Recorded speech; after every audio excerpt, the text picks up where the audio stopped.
Okay, so the first type of asexual reproduction is vegetative propagation. Okay, so the name itself tells you it is something that is related to vegetation, plants. Okay, it is a mode of asexual reproduction in plants. Basically, it is the simplest mode of reproduction in plants. In this type of reproduction, new plants looks exactly identical to the parent plant. Okay, and the parent, it's like plant parts detached from the parent, and the new organisms or the new plant like it gives rise to. You would have observed people taking a branch of a plant and they just go and they just plant it somewhere where it gets the suitable like temperature, water, nutrition in the soil. If everything is proper, it will just give rise, just grows into a new plant. Okay, how that is a type of vegetative propagation. Okay, so we have so many types of vegetative propagation. We'll discuss one by one. Okay, first is by roots. How vegetative propagation is done by roots. There are certain plants whose roots are very thick and fleshy and they act as a storage of food. Okay, like your potato, your guava, your sweet potato, your dahlia. Okay, so roots can also give helps to give rise to a new plant. Okay, so you can just take buds develop in thick fleshy roots, which later when you put it in the soil again, it just grows into a new plant. You can take your sweet potato, okay, and you just put it in the soil and it just gives rise to a new plant. Okay, it is nothing but because it is the root portion. Sweet potato is the root portion, so it just gives, once the favorite condition is favorable for its growth, it just grows into a new plant. It is a natural type of vegetative propagation. Next is vegetative propagation by stem. Okay, so vegetative propagation by stem can be modified into many structures. Okay, like runners. Okay, this is an example of runner where this is a watermelon tree where the shoot, it just gets into the nearby area and it just grows, the root grows and it just grows into a new plant. The shoot, okay, the stem just goes and then again it just grows into a new plant. You could see this is the stem.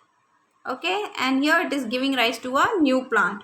Okay, they are called as runners. Okay, stems grow horizontally above the ground. Okay, it is not growing vertically, it is growing horizontally above the ground. So very good example is your strawberry and your grasses.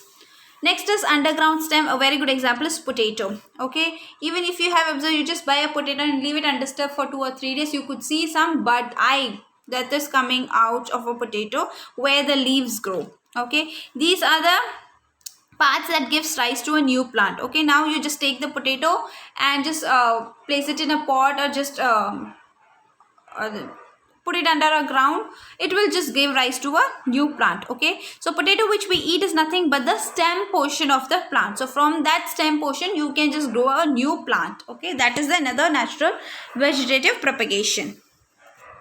Next is vegetative propagation by leaves. Okay, so this leaf is from a plant called bryophyllum. Okay, so in the edges it has got buds. Okay, so the leaf margins has buds and present in the edges. Okay, once it falls down, okay, so falls down to the soil, like when heavy wind blows or during the rainy season, what happens, this buds which are in the edges or notches of the leaf, it just falls down to the ground. Okay, if the condition is favorable, that bud will give rise to a new plant.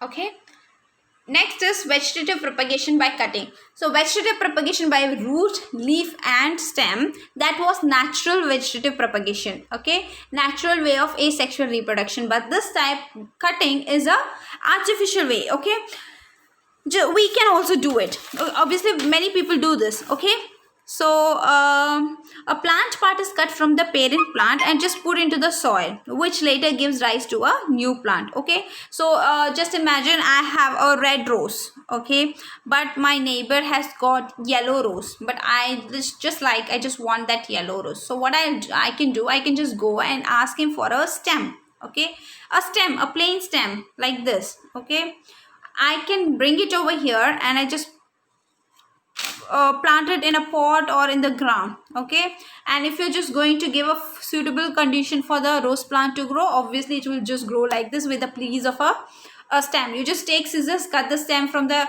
yellow or rose plant, just potted somewhere, planted somewhere in a pot near your house, give it a favorable condition, it just gives rise to a new plant. Okay, this is all about your first type of asexual reproduction, that is vegetative propagation.